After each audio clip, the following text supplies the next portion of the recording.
Pat Riley, un famoso jugador y luego entrenador de básquetbol, escribió en su libro acerca de una de las peores temporadas en la historia de su equipo, Los Ángeles Lakers. Los Lakers habían ganado la temporada anterior y eran considerados los favoritos para ganar ese año también. Pero a pocas semanas del comienzo de la temporada, su jugador estrella, Magic Johnson, se lesionó la rodilla, lo que lo sacó de las canchas por 3 meses. Los otros jugadores no se dejaron afectar por la baja, dieron todo en la cancha y, para sorpresa de la mayoría, ganaron el 70% de sus partidos. Al final de los 3 meses, el regreso de Magic Johnson estaba en las portadas de todos los diarios y en la boca de todo comentarista deportivo en la televisión. Interesantemente, el fenomenal trabajo de los otros jugadores fue completamente ignorado. Todos sus logros fueron olvidados mientras que la prensa se enfocaba en Magic Johnson. Obviamente, los otros jugadores empezaron a resentirse y ponerse celosos. El estadio estaba lleno la noche del regreso de Magic Johnson. La ovación cuando mencionaron su nombre fue ensordecedora. Sin embargo, esa noche los Lakers casi perdieron con un equipo que era claramente inferior. No pasó mucho tiempo hasta que los jugadores empezaron a pelearse entre ellos. La moral de todo el equipo colapsó. El entrenador fue despedido y los Lakers perdieron su primer partido de eliminatorias. Riley escribió: "Fue por el individualismo y el resentimiento que hemos tenido uno de los peores rendimientos en la historia de la NBA. Y todo esto es por la enfermedad del yo".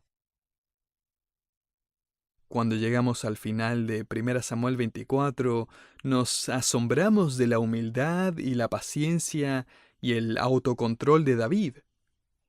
Él tiene al rey en sus manos. Él podría haberse vengado fácilmente, y sin embargo, David rehúsa vengarse del rey Saúl. En el siguiente capítulo vemos una reacción totalmente opuesta. David no solo va a perder la calma, sino que va a estar a punto de convertirse en un asesino. Solo que ahora el problema no es con el rey de Israel, sino que es con un hombre adinerado llamado Nabal. Estamos a punto de presenciar uno de los episodios de mayor descontrol en la vida de David. Y si hay una lección que podemos aprender aún antes de comenzar nuestro estudio, es simplemente que las victorias del día de hoy aún van a ser tentaciones el día de mañana. El capítulo 25 comienza con un funeral. Samuel, el amado amigo y mentor de David, el gran profeta y sacerdote de Israel, ha muerto. Y todos se juntan para el funeral de este héroe de la fe, incluyendo a David y sus hombres. Mientras leemos la última frase del versículo 1, casi se puede sentir la tristeza o aún la nostalgia en el corazón de David.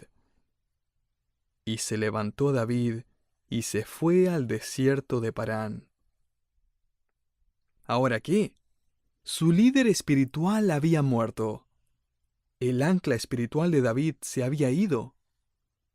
Es muy probable que David en ese momento se haya sentido impaciente o triste, con mucha incertidumbre acerca de sus próximos pasos. Y es en este contexto que llegamos al versículo 2, donde comienza la historia que vamos a estar estudiando en este programa.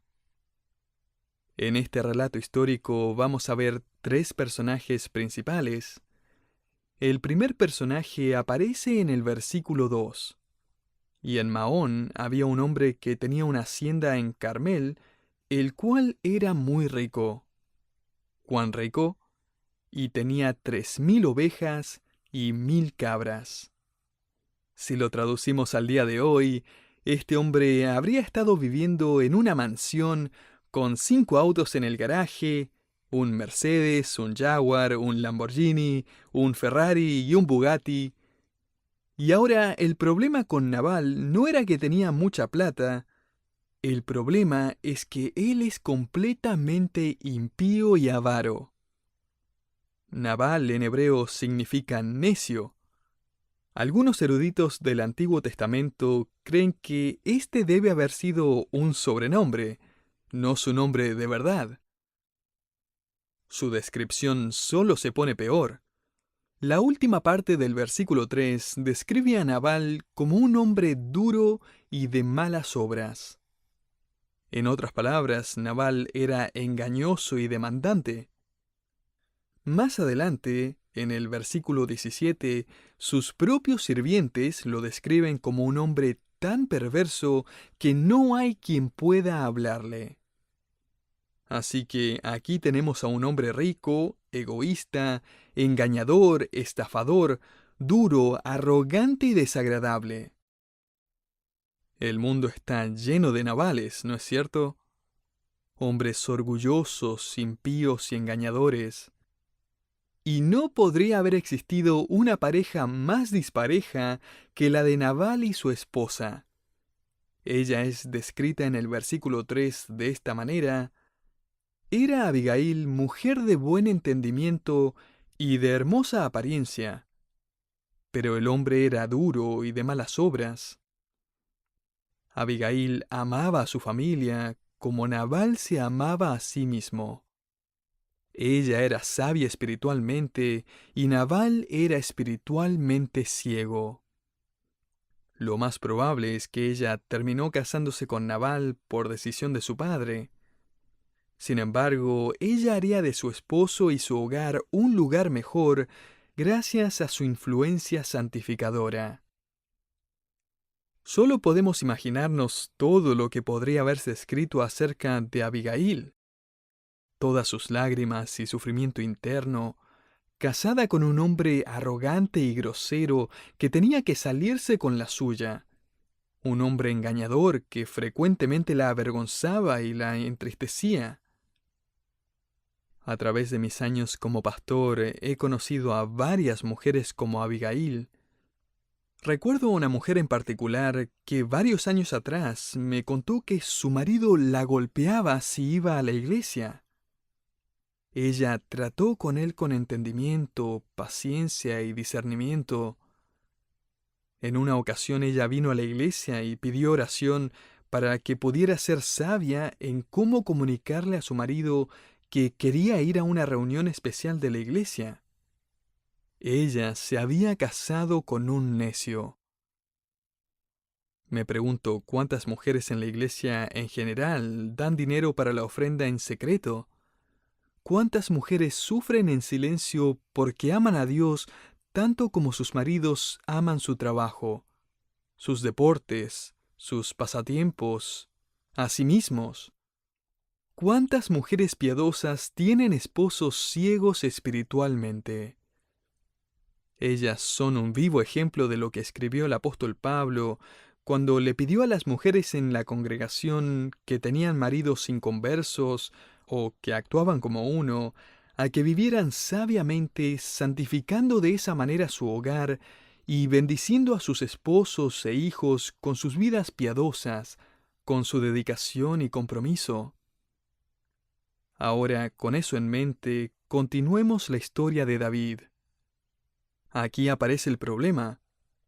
Note el versículo 4. Y oyó David en el desierto que Nabal esquilaba sus ovejas.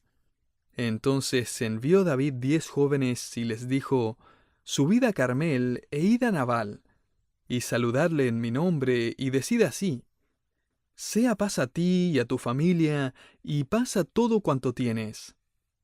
He sabido que tienes esquiladores. Ahora tus pastores han estado con nosotros, no les tratamos mal, ni les faltó nada en todo el tiempo que han estado en Carmel. Pregunta a tus criados y ellos te lo dirán. Hallen por tanto estos jóvenes gracia en tus ojos, porque hemos venido en buen día. Te ruego que des lo que tuvieres a mano a tus siervos y a tu hijo David.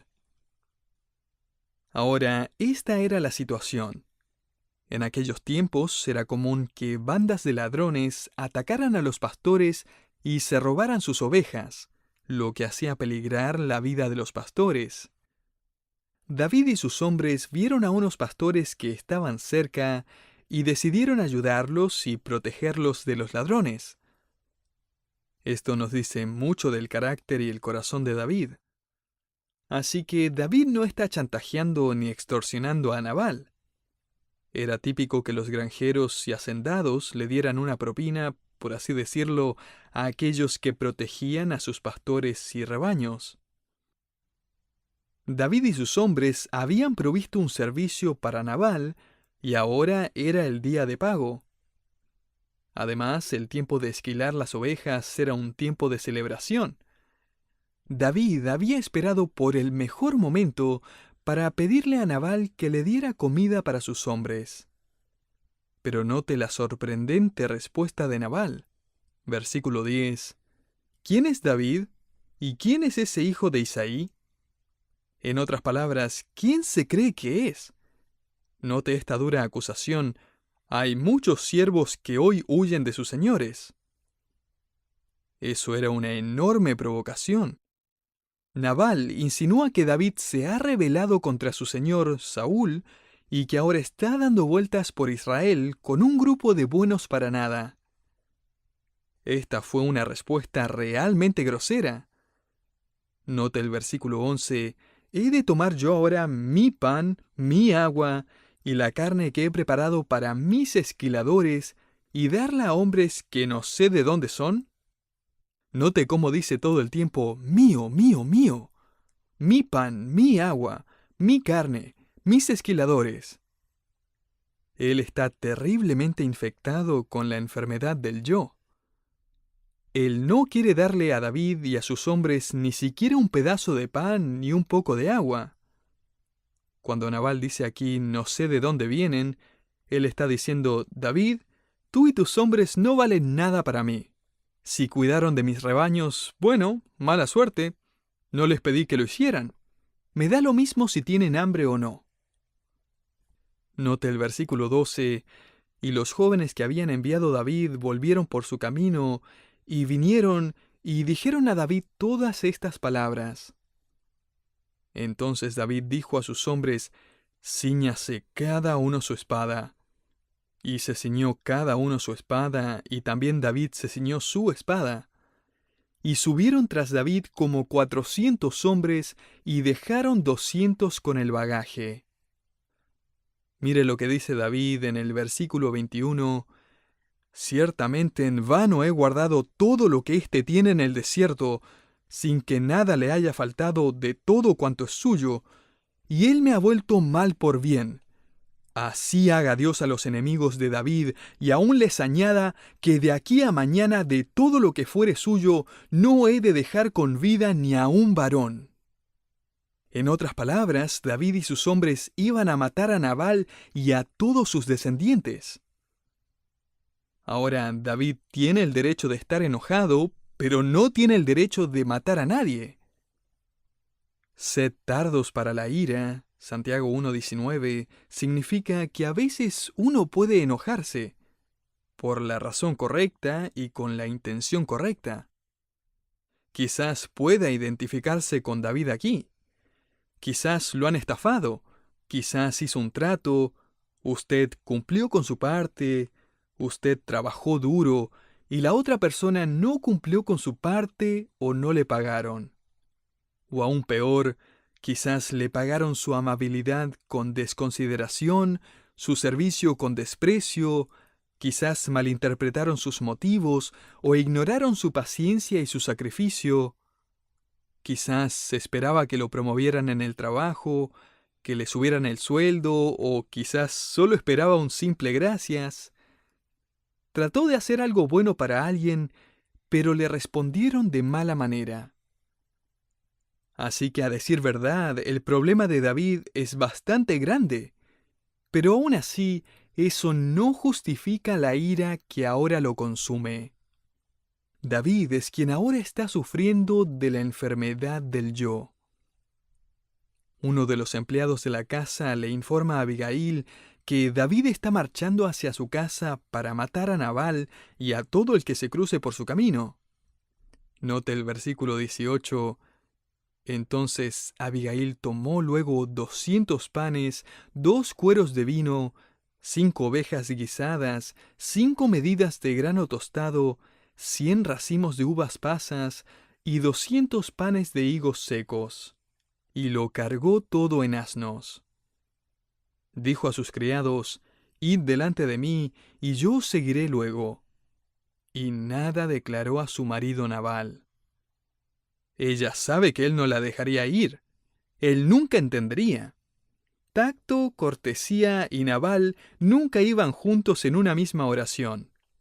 Pero David está a punto de cometer un crimen y Abigail entiende lo importante que es actuar pronto. Ella va a tener una de las conversaciones más increíbles, inteligentes y llenas de tacto de toda la Biblia. Ella obviamente está orando mientras va al encuentro con David.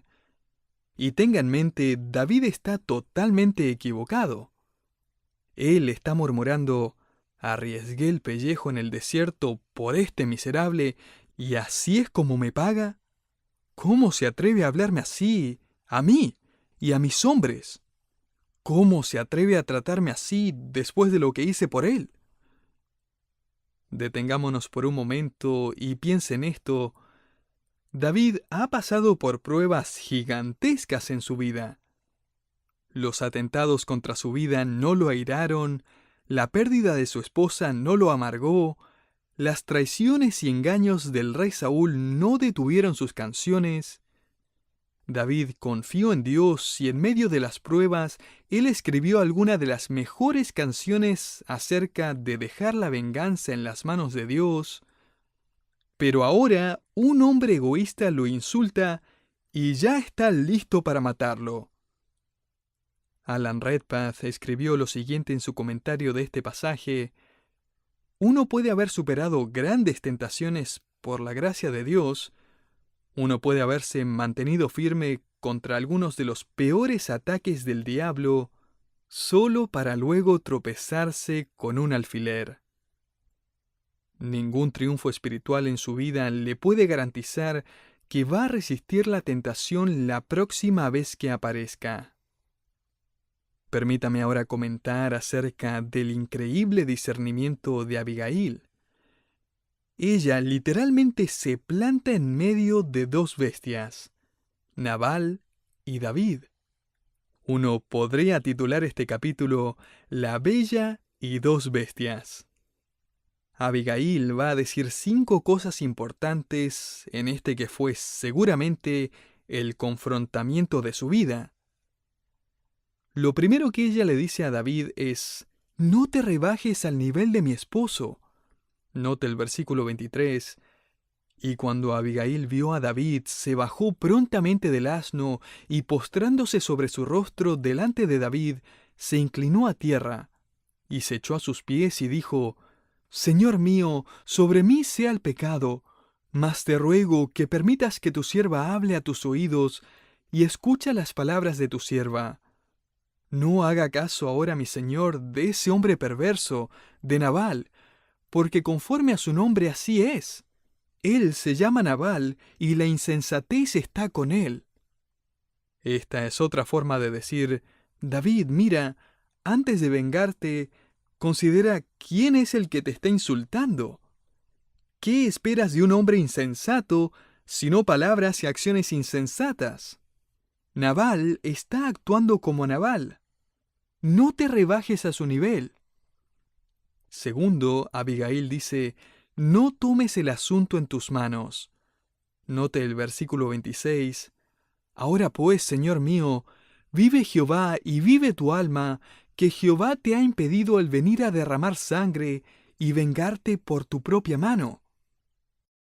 Tercero, Abigail dice: no menosprecies tu llamado. Me encanta este recordatorio. Versículo 28. Yo te ruego que perdones a tu sierva esta ofensa, pues Jehová de cierto hará casa estable a mi señor, por cuanto mi señor pelea las batallas de Jehová. En otras palabras, David, tú peleas contra los filisteos, tú proteges al pueblo de Dios. ¿Qué estás haciendo ahora yendo a matar a un necio desagradecido? Pelea las batallas que el Señor te ha llamado a pelear. Y qué gran recordatorio para nosotros como creyentes también. Nuestra batalla es espiritual. Luchamos por santidad, por las almas de las personas. No peleamos por nuestra comodidad, no peleamos por el respeto en nuestra cultura. Esa no es la batalla a la que el Señor nos ha llamado. No se sorprenda si nuestra cultura se vuelve más intolerante de los cristianos. Que no lo sorprenda la persecución. Nuestra batalla no se gana al lograr la aceptación en nuestra sociedad. La batalla se gana al discipular creyentes, al predicar la Escritura, al avanzar el Evangelio, al crecer en gracia sin importar las circunstancias. Así que, ¿qué hace discutiendo con necios como Nabal? Enfóquese en la batalla que el Señor lo ha llamado. No menosprecie su llamado. Cuarto, Abigail va al grano y le dice valientemente a David, no juegues a ser Dios. Note el versículo 29, aunque alguien se haya levantado para perseguirte y atentar contra tu vida, con todo, la vida de mi Señor será ligada en el haz de los que viven delante de Jehová tu Dios, y Él arrojará la vida de tus enemigos como de en medio de una onda. Esto es brillante. Las palabras de Abigail dan ánimo y traen convicción al corazón de David al mismo tiempo. Ella usa dos expresiones cargadas de emoción y significado. La frase traducida, la vida de mi Señor será ligada en el haz de los que viven, literalmente significa, la vida de mi Señor será embolsada en la bolsa de los vivientes. Y es que en aquella cultura era costumbre envolver todas las joyas y alhajas en un pedazo de tela antes de viajar para protegerlas. Abigail está recordando a David que Dios lo protege y lo cuida como un tesoro. Dios se preocupa por él. Es como si dijera, David, Dios se va a encargar de ti. Solo deja que Dios haga lo que tenga que hacer. Y luego ella le recuerda del gran momento cuando el poder de Dios brilló a través de él, cuando él corrió hacia el gigante Goliat con una honda y una piedra. Y él arrojará la vida de tus enemigos como de en medio de una onda. En otras palabras, David, Dios puede encargarse de todos tus enemigos de la misma forma que él se encargó de Goliat. Así que, ¿qué estás haciendo con esa espada? Esa no es la forma en que Dios se encarga de los problemas. No juegues a ser Dios. No te rebajes al nivel de Nabal, no tomes el asunto en tus manos, no menosprecies tu llamado, no juegues a ser Dios. Una más, y este es el final de su increíble confrontación con David. Abigail dice, David, no olvides tu futuro. Mire el versículo 30.